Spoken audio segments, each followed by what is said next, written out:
Lectura del día. Lectura de la carta a los Hebreos.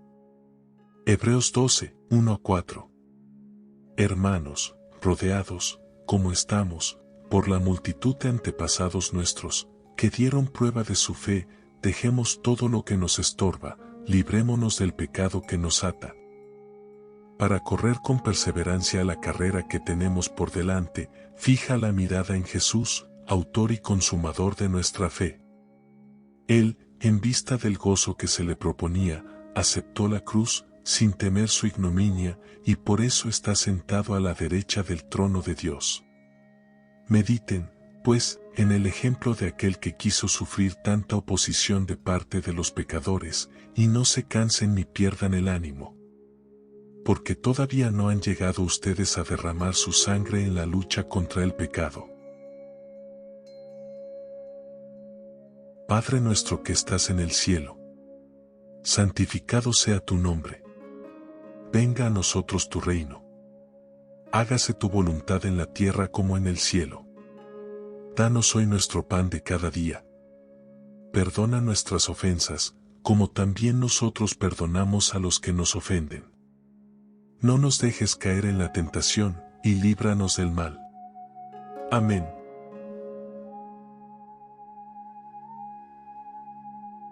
Evangelio del día. Lectura del Santo Evangelio según San Marcos. Marcos 5, 21-43. En aquel tiempo, cuando Jesús regresó en la barca al otro lado del lago, se quedó en la orilla y ahí se le reunió mucha gente. Entonces se acercó uno de los jefes de la sinagoga, llamado Jairo. Al ver a Jesús, se echó a sus pies y le suplicaba con insistencia: mi hija está agonizando. Ven a imponerle las manos para que se cure y viva. Jesús se fue con él, y mucha gente lo seguía y lo apretujaba. Entre la gente había una mujer que padecía flujo de sangre desde hacía 12 años. Había sufrido mucho a manos de los médicos y había gastado en eso toda su fortuna, pero en vez de mejorar, había empeorado. Oyó hablar de Jesús, vino y se le acercó por detrás entre la gente y le tocó el manto, pensando que, con solo tocarle el vestido, se curaría. Inmediatamente se le secó la fuente de su hemorragia y sintió en su cuerpo que estaba curada. Jesús notó al instante que una fuerza curativa había salido de él, se volvió hacia la gente y les preguntó: ¿quién ha tocado mi manto? Sus discípulos le contestaron: ¿estás viendo cómo te empuja la gente y todavía preguntas: ¿quién me ha tocado? Pero él seguía mirando alrededor, para descubrir quién había sido. Entonces se acercó la mujer, asustada y temblorosa, al comprender lo que había pasado. Se postró a sus pies y le confesó la verdad. Jesús la tranquilizó, diciendo: hija, tu fe te ha curado. Vete en paz y queda sana de tu enfermedad. Todavía estaba hablando Jesús, cuando unos criados llegaron de casa del jefe de la sinagoga para decirle a este: ¿ya se murió tu hija para que sigues molestando al maestro?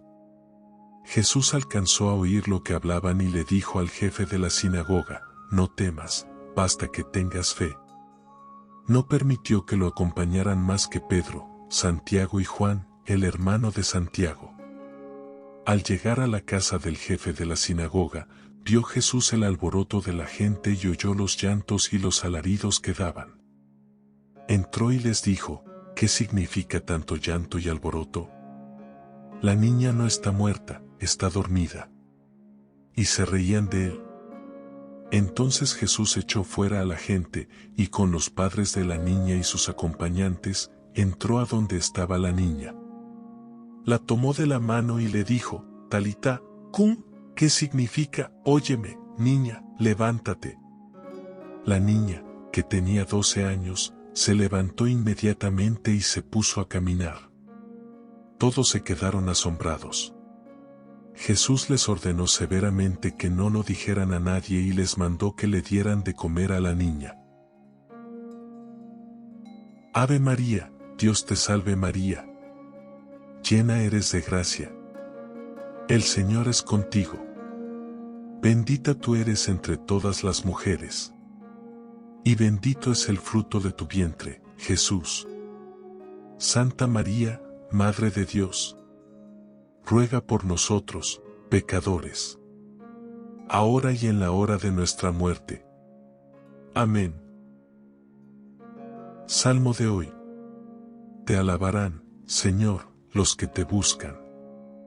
Cumpliré mis votos delante de sus fieles. Los desvalidos comerán hasta saciarse. Alabarán al Señor los que lo buscan.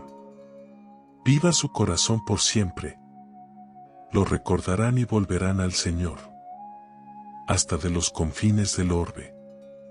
En su presencia se postrarán las familias de los pueblos. Ante él se postrarán las cenizas de la tumba. Ante él se inclinarán los que bajan al polvo. Me hará vivir para él, mi descendencia le servirá. Hablarán del Señor a la generación futura. Contarán su justicia al pueblo que ha de nacer. Todo lo que hizo el Señor. Reflexión del Evangelio de hoy. No os canséis ni perdáis el ánimo. No sé cómo será hoy, pero en mis tiempos, los profesores recurrentemente nos recomendaban no dormirnos en los laureles, haciéndonos ver que los estudios son una evaluación continua que no concluye hasta haber logrado la meta. Esta metáfora deportiva, una carrera, parece que también daba buen juego entre los antiguos, pues tanto Pablo como el teólogo escondido tras la mal llamada carta a los hebreos la utilizan para azuzar a sus comunidades.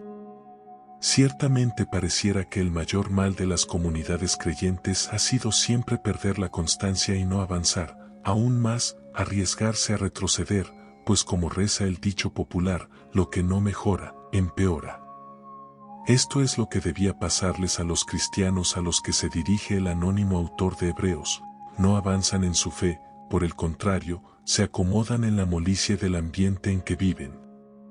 No se estimulan mutuamente en la fe, sino que se evitan todo enfrentamiento social con las subsecuentes consecuencias de marginación que pueda implicar la vivencia de una fe cristiana desdeñada por las corrientes religiosas e ideológicas de su contexto sociocultural. Y, en este evitar enfrentarse a la corriente religiosa dominante, retornan hacia atrás, a prácticas y actitudes religiosas que habrían de haber sido superadas con el advenimiento del cristianismo. En concreto la ancestral práctica religiosa del sacrificio. En este contexto, a modo de exhortación, el autor de Hebreos expone su teología en dos movimientos.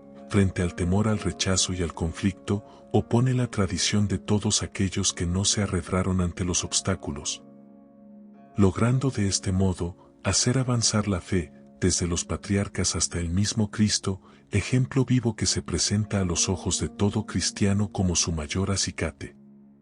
En segundo lugar, frente a la fallida creencia salvífica de los sacrificios precristianos, un único y definitivo sacrificio que deroga todos los demás, Cristo, sumo y eterno sacerdote, ofrecido a sí mismo como sacrificio redentor por toda la humanidad.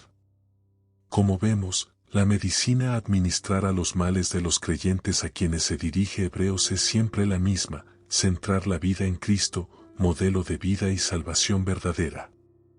Que la salvación está en Cristo parecen tenerlo claro los protagonistas de las dos historias conjuntas que conforman el pasaje de Marcos, a saber, la anónima hemorroísa judía y Jairo, padre de la niña moribunda e identificado como jefe de una sinagoga.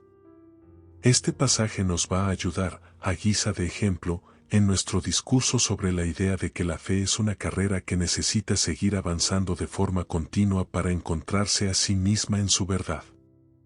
Basta que tengas fe. Entrando en el pasaje, este no hace otra cosa que destacar elogiosamente lo que el cristianismo paulino, y, como acabamos de ver, la carta a los Hebreos, repite sin cesar, que sólo la fe en Cristo es salvífica. Así, tanto la hemorroísa judía como el jefe judío de la sinagoga son elogiados por haber descubierto esta verdad, lo cual no es sino un avance en la religión con respecto a sus coetáneos judíos, centrados en la eficacia salvífica de la observancia religiosa. Y, sin embargo, un detalle no se nos escapa: en ambos casos, hay un contacto físico, o bien Jesús, la fuente del poder salvífico, es tocado por la hemorroisa, o bien toca él a la hija de Jairo. En los paralelos de Mateo 9 y Lucas 8, sucede lo mismo. Expliquémonos. En efecto, para muchos estudiosos, los orígenes ancestrales de la religión suponen el paso de la experiencia mágica a una experiencia espiritual de orden superior. Sin embargo, también muchos nos recuerdan que nunca se ha abandonado del todo el sentido de lo mágico en la expresión religiosa. Para el judaísmo, la lucha contra la superstición mágica era un empeño que nunca acababa de superarse, y el naciente cristianismo se encontraba en la misma tesitura.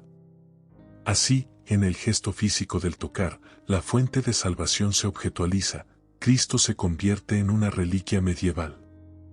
¿No sería necesario, conforme a la doctrina paulina de sola fides, superar tal vestigio mágico del pasado para que la sola fe sea en efecto sola fe y Dios deje de ser un fetiche? Como cabría esperar, esto es lo que hace el Evangelio, pero no será el Evangelio de Marcos, sino que habrá que esperar a Mateo, Lucas y Juan, textos posteriores que representan un avance y purificación de la fe, los que lleven a una mejor expresión el principio de sola fe. Así, en pasajes paralelos de Mateo 8, Lucas 7 y Juan 4, podemos ver este avance en otra narración de sanación, en este caso, de un centurión romano, Mateo y Lucas, y un funcionario real, Juan. En este caso, no hay ningún contacto físico, ni siquiera se recurre a la presencia de Jesús, es la pura fe del que cree la que desencadena la acción salvífica. Lo que el evangelista no deja de enfatizar mediante una vehemente aprobación puesta en boca del propio Jesús.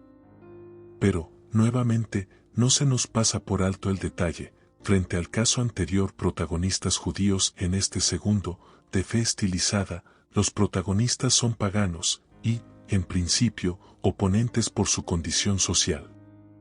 Esta señal no debe de ser minusvalorada para comprender el desarrollo subsiguiente de la fe y la religiosidad cristiana a lo largo de los siglos. En efecto, el proceso de esclarecimiento de la fe no terminó con el Evangelio, más bien comenzó con él. En su propio desenvolvimiento, la fe ha continuado buscándose y purificándose a sí misma. Y no solo en la persona de sinceros creyentes, sino especialmente por medio de aquellos que, por principio, serían los discordantes, los alejados, los oponentes, críticos, herejes, disidentes, agnósticos, ateos. Personas que tanto y tanto han aportado al proceso de definición de la fe cristiana, de modo que ésta pueda esperar alcanzar a ser en verdad sola fe. En este sentido, ya en la modernidad, la crítica de pensadores y filósofos, el desarrollo del conocimiento mediante las ciencias físicas, biológicas, la psicología, han resultado invaluables para el doloroso.